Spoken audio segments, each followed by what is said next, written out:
Kembali lagi di channel Mas Hud. Oke teman-teman, di video sebelumnya kita sudah membahas bagaimana cara membuat function block.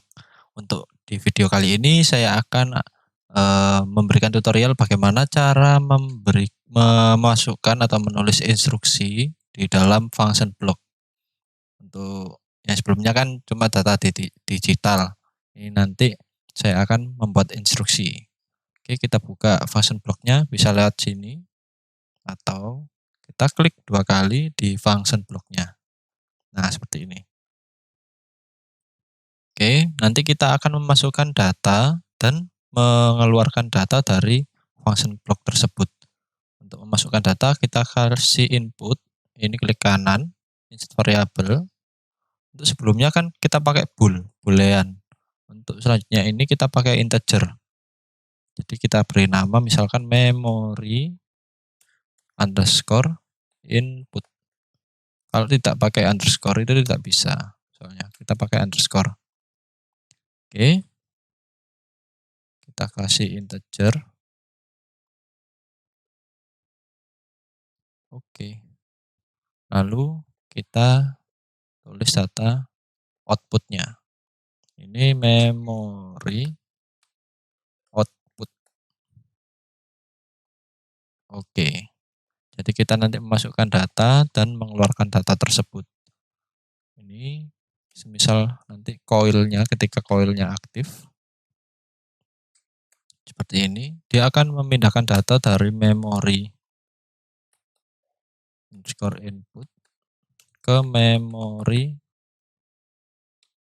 output. Jadi seperti ini ya penulisannya. Kita tulis instruksinya seperti biasa, lalu kita spasi, tulis untuk nama memorinya, memory underscore input, lalu spasi lagi untuk yang output. Kita klik OK. Nah, seperti ini. Kita kembali lagi ke section. Nah, ini sudah muncul untuk input dan output memorinya. Kalau input ada di sebelah kiri, output ada di sebelah kanan. Kita beri parameter, ini semisal D0, lalu ini input ya, memory input. Ini D100. Output. Kita beri pembuktian. CF113.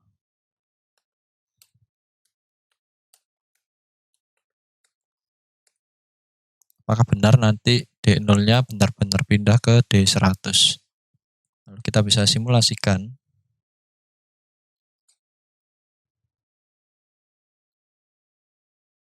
Oke, kita nyalakan dulu function blocknya. Lalu kita isi datanya, ini semisal 50. Nah, kita lihat datanya sudah masuk ya 50, tapi belum dipindah karena coilnya belum aktif untuk men-trigger instruksi move. Oke, kita start. Nah, datanya akan berpindah. Karena coilnya aktif, lalu coil aktif, lalu men-trigger instruksi move yang ada di function block. Jadi data memori yang ada di memory input berpindah ke memory output. Lalu ini pembuktiannya, dia akan pindah. Nah, sepertinya 50. Datanya sudah berpindah. Oke. Ini kan kita membuat memori dari inputan, lalu masuk ke function block, dipindah ke memory output. Lalu bagaimana cara kita mengolah data di mana data tersebut itu bukan berupa inputan maupun outputan, yaitu data internal. Kita mengolah data internalnya. Oke, bagaimana? Kita tulis di sini. Sebentar. Untuk editingnya kita offline dulu.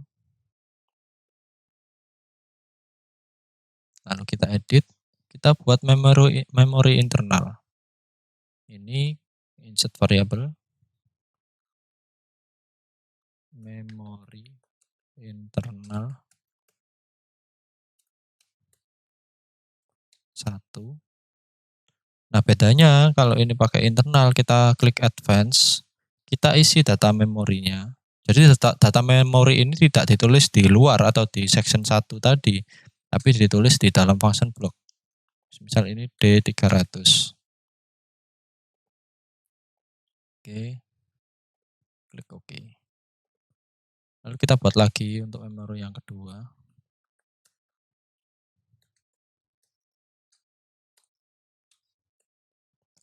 Nah, 2. Beri advance D400. Oke. Lalu klik OK.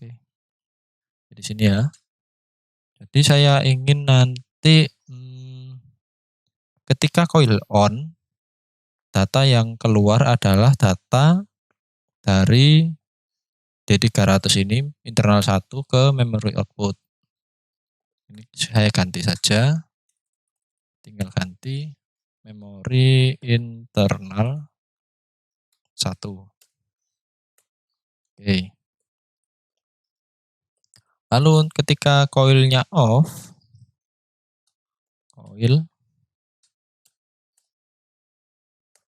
ketika coilnya off, dia akan memindahkan data dari memori internal 2 memori output.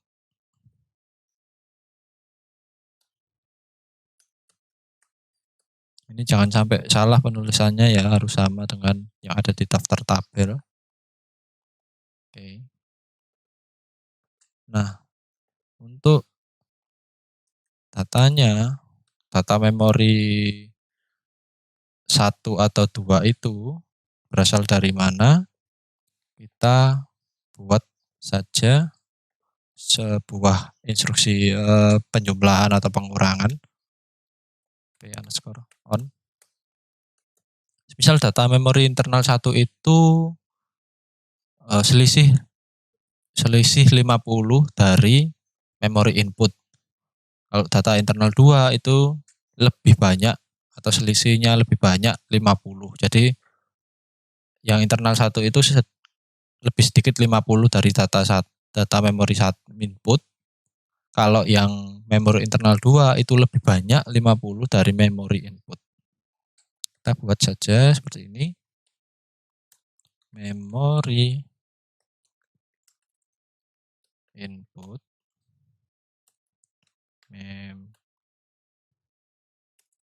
dan 50 memori internal 1.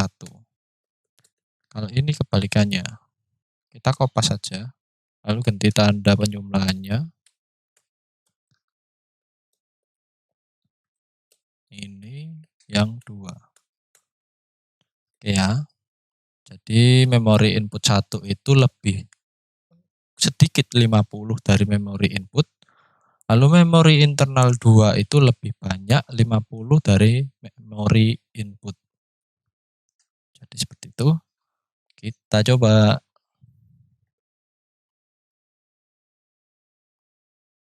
Kita simulasikan. Nah, seperti ini. Kita rubah dulu ini 100. Ini datanya terserah ya. Tergantung data yang ada. Ini saya setting saja 100. Lalu ketika nanti coilnya on, dia akan berpindah seperti ini. Ini kenapa? Karena kenapa belum ada datanya, karena di sini belum aktif. Maka dari itu saya aktifkan terlebih dahulu. Nah, seperti ini. Data di memori output sudah berganti ke 150 karena coilnya belum aktif. Nah, seperti ini. Jadi pembacaannya seperti ini ya. Memori input itu dikurangi 50 sama dengan 50 untuk memori internal 1. Memori input ditambah 50 sama dengan 150 untuk memori internal 2. Lalu berhubung ini coilnya belum aktif, dia akan memindahkan data dari memori internal 2 ke memori output. Tapi kalau dia nanti coilnya aktif, dia akan memindahkan data dari internal 1 ke output. Oke, kita coba. Nah, ini aktif coilnya, ini mati. Ini aktif, ini mati. Kita rubah datanya di sini 200 misal. Nah, di sini juga 250. Kita aktif, kita matikan lagi. Oke, jadi seperti itu ya untuk pembuatan instruksi di dalam sebuah function block. Oke, kalau semisal kalian ada yang belum paham dengan tutorial yang saya berikan, bisa kalian tanyakan lewat kolom komentar atau bisa DM Instagram saya di deskripsi video. Semoga bermanfaat. Terima kasih. Sampai jumpa di video selanjutnya.